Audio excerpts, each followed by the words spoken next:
എന്തും വെടക്കാക്കി തനിക്കാക്കുക, അങ്ങനെ ഒരു പഴഞ്ചൊല്ലുണ്ട്. പക്ഷേ കേരളത്തിലെ മാധ്യമങ്ങൾ വെടക്കാക്കി കുളമാക്കുക എന്നൊരു ശൈലിയാണ് പിന്തുടരുന്നതെന്ന് തോന്നുന്നു. മറ്റൊന്നുമല്ല ഞാൻ പറഞ്ഞു വരുന്നത്, കേരളത്തിലെ BJPയുടെ ജനപ്രതിനിധികൾ പ്രധാനമന്ത്രി നരേന്ദ്രമോദി നൽകുന്ന ഒരു വിരുന്നിൽ പങ്കെടുക്കാൻ വേണ്ടി ഡൽഹിയിലേക്ക് പോവുകയാണ്. ട്രെയിൻ മാർഗത്തിൽ കേരള എക്സ്പ്രസ്സിലാണ് അവർ യാത്ര തിരിച്ചിരിക്കുന്നത്. ഈ യാത്രയും ഒരു വിവാദമാക്കി മാറ്റാനാണ് കേരളത്തിലെ മാധ്യമങ്ങളുടെ ശ്രമം.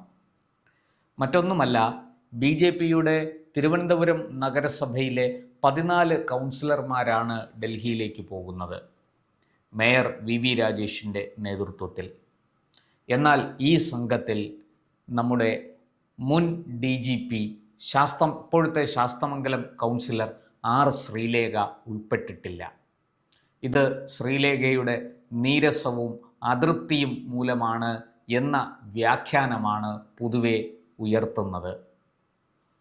പതിവ് പോലെ നമുക്കറിയാം, മുമ്പും ശ്രീലേഖയുടെ അതൃപ്തിയും നീരസവും മാധ്യമങ്ങൾ വലിയ രീതിയിൽ ചർച്ചയാക്കിയതാണ്. ഒടുവിൽ കാറ്റുപോയ ബലൂൺ പോലെ അതെല്ലാം അവസാനിക്കുകയും ചെയ്തു. ജനങ്ങളാരും അതിനെ മൈൻഡ് ചെയ്തില്ല. ഒരു പ്രേക്ഷകനും അതിനെ അനുകൂലിച്ച് രംഗത്ത് വന്നില്ല. അതൊന്നും രാഷ്ട്രീയ കേരളത്തിൽ ഏശിയില്ല എന്നുള്ളതാണ് ഏറ്റവും പ്രസക്തമായ കാര്യം. ആദ്യം ശ്രീലേഖയെ മേയറാക്കും, പിന്നീട് ഡെപ്യൂട്ടി മേയറാക്കും. ഇങ്ങനെയുള്ള പല ചർച്ചകളും മാധ്യമങ്ങൾ നടത്തി. അവിടെ ഒന്നും വിജയിച്ചില്ല. അങ്ങനെ വിജയിക്കാതെ വന്നപ്പോൾ ശ്രീലേഖയ്ക്ക് അതൃപ്തിയുണ്ട്, നീരസമുണ്ട് എന്നായി. ശ്രീലേഖ പിണങ്ങി, ശ്രീലേഖ BJPയോട് ഇടഞ്ഞു എന്നൊക്കെയായി വാർത്തകൾ. മാധ്യമങ്ങൾക്ക് സ്വപ്നം പോലും കാണാൻ പറ്റാത്ത തീരുമാനങ്ങളാണ്, അല്ലെങ്കിൽ ഈ പറയുന്നത് പോലെ അവരുടെ ഒരു തരത്തിലുള്ള ചിന്തയിലും പെടാത്ത കാര്യങ്ങളാണ് BJP തീരുമാനിക്കുന്നത്. അവർ ഒട്ടും തന്നെ പ്രതീക്ഷിച്ചില്ല VV രാജേഷിനെ മേയറാക്കും എന്ന്. അതുപോലെ ഡെപ്യൂട്ടി മേയറുടെ കാര്യത്തിലും അവർക്ക് കനത്ത അടിയാണ് കിട്ടിയത്. മേയറായിട്ട് VV രാജേഷിനെയും ഡെപ്യൂട്ടി മേയറായിട്ട് ആശാനാഥിനെയും BJP പരിഗണിച്ചു. രണ്ടുപേരും വിജയിക്കുകയും ചെയ്തു. ഇതൊക്കെ മാധ്യമങ്ങളുടെ കണക്കുകൂട്ടലിനും അപ്പുറത്തുള്ളതായിരുന്നു. ആ ഇച്ഛാഭംഗമാണ് അവരെ കൊണ്ട് ശ്രീലേഖയെ കരുവാക്കി, അല്ലെങ്കിൽ ശ്രീലേഖയെ ഇരയാക്കി ഇത്തരത്തിലുള്ള ഒരു വേട്ട നടത്താൻ പ്രേരിപ്പിക്കുന്നതെന്ന് തോന്നുന്നു.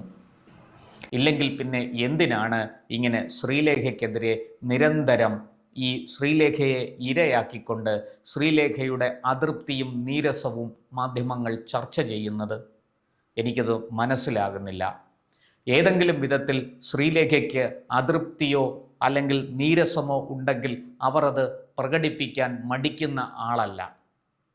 ഇപ്പോഴിതാ ഏറ്റവും ഒടുവിൽ ഈ യാത്രയും 14 കൗൺസിലർമാർ ഡൽഹിക്ക് പോകുന്നു. അതിൽ ശ്രീലേഖ ഉൾപ്പെടുന്നില്ല.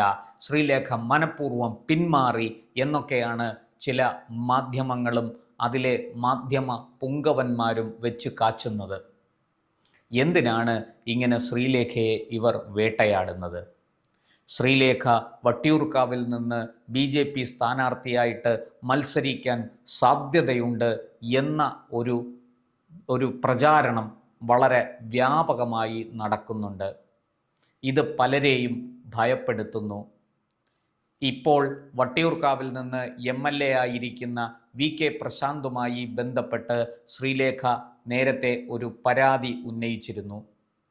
അതായത് കൗൺസിലറുടെ ഓഫീസ് ആണ് അവിടെ നമുക്കറിയാം, VK പ്രശാന്ത് മുൻ മേയറാണ്. പിന്നീട് വട്ടിയൂർക്കാവിൽ നിന്ന് MLA ആയി വിജയിച്ചു വന്നു. അങ്ങനെയുള്ള VK പ്രശാന്ത് അവിടെ നഗരസഭയുടെ ഒരു മുറി ഓഫീസായിട്ട് ഉപയോഗിക്കുന്ന കാര്യം എല്ലാവർക്കും അറിയുന്നതാണ്. ആ ഓഫീസ് മുറി തനിക്ക് വിട്ടുതരാമോ എന്ന് ശ്രീലേഖ ചോദിച്ചിടത്തുനിന്ന് അത് വലിയ വിവാദമായി മാറിയത് നമ്മളെല്ലാവരും കണ്ടതാണ്, കേട്ടതാണ്. ഞാൻ അതിലേക്കൊന്നും ഇപ്പോൾ പോകുന്നില്ല. ഇവിടെ ശ്രീലേഖ പലപ്പോഴും മാധ്യമങ്ങളുടെ ഇരയായി മാറുന്ന കാഴ്ച നമ്മൾ കണ്ടതാണ്.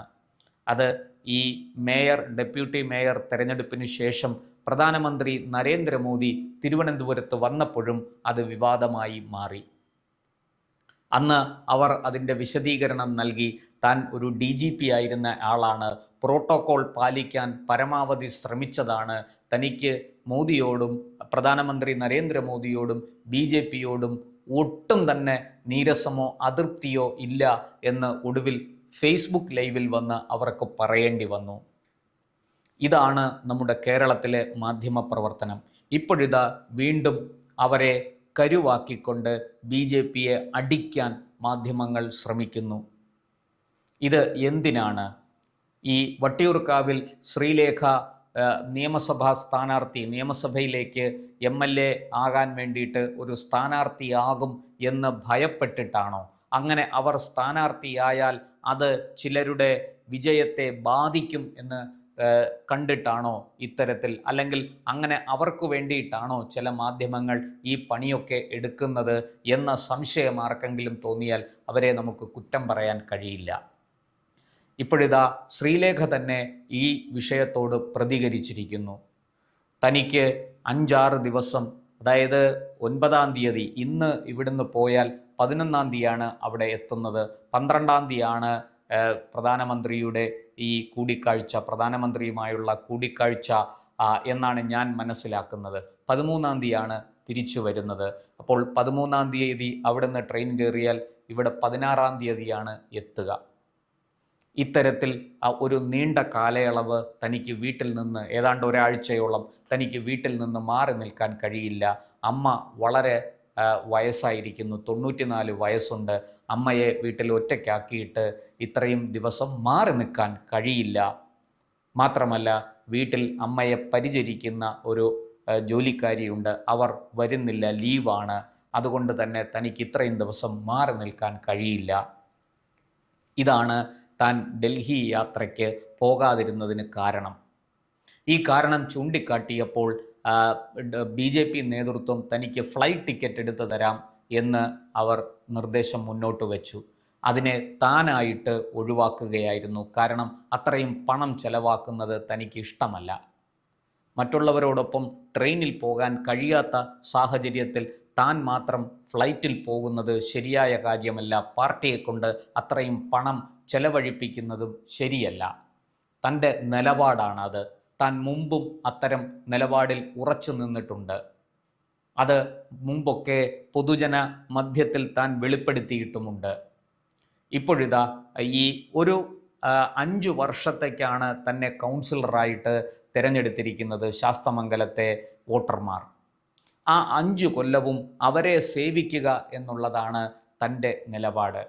അതിനിടയ്ക്ക് വീണ്ടും മറ്റൊരു സ്ഥാനത്തേക്ക് മത്സരിച്ച് ജയിച്ചു വരുന്നത് തെറ്റാണ്. കുറഞ്ഞ പക്ഷം ശാസ്തമംഗലത്തെ വോട്ടർമാരോടെങ്കിലും ചെയ്യുന്ന ഒരു അനീതിയാണ് എന്നാണ് ശ്രീലേഖയുടെ പക്ഷം.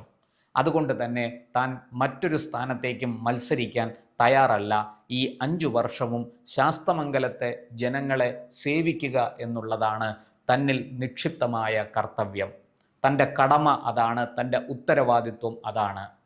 അത് ഭംഗിയായി 5 വർഷവും നിർവഹിക്കുക എന്നുള്ളതാണ് താൻ ഉദ്ദേശിക്കുന്നത്, അല്ലാതെ മറ്റൊന്നുമല്ല.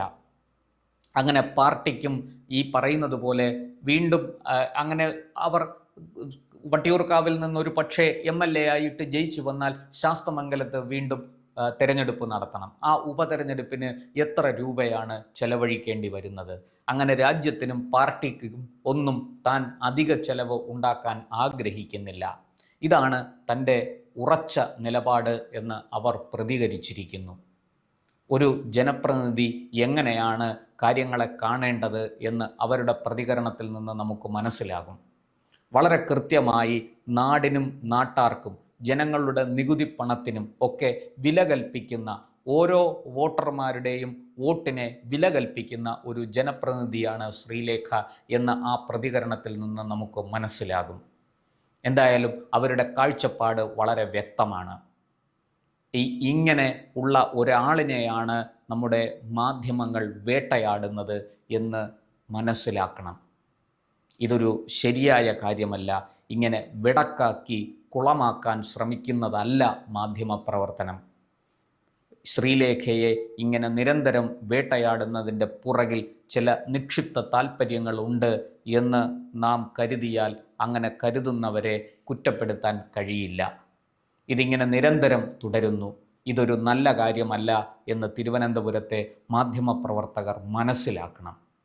കൂടുതൽ വാർത്തകളും വിശേഷങ്ങളും നേരിട്ട് ലഭിക്കാൻ ജനങ്ങളിൽ നിന്ന് ജനങ്ങളിലേക്ക് ജനഭൂമി ന്യൂസ് സബ്സ്ക്രൈബ് ചെയ്യൂ. ബെൽ ബട്ടൺ അമർത്താനും മറക്കരുത്.